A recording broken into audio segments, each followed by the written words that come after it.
Jack was horrified to see a woman jump off the cliff without hesitation, but then she flew up into the air and headed straight for the cave on the opposite cliff. They were going to participate in a superpower competition. Only those who crossed the gorge were eligible to participate. Jack watched in shock as the others walked onto the chain. Julie noticed Jack's fear. She grabbed Jack and flung him out onto the chain. Jack was terrified and clung tightly to the chain to steady himself. Julie also walked onto the chain. Jack wanted Julie to pull him up. Suddenly, a man flew over and accidentally collided with Julie. Fortunately, Julie grabbed the chain in time.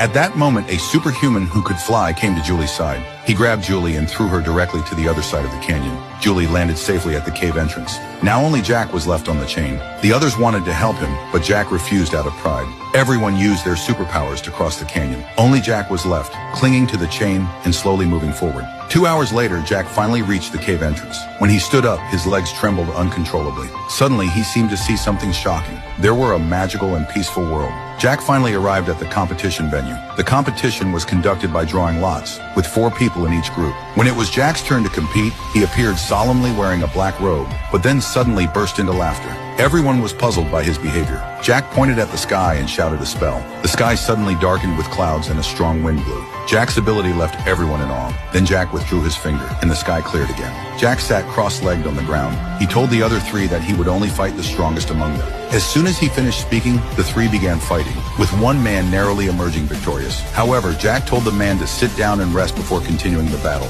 which deeply moved the man. But what no one expected was that while the man had his eyes closed, Jack removed his black robe and draped it over the man. Then Jack began punching and kicking the man. In the end, Jack won the match. Everyone present looked down upon his actions with disdain.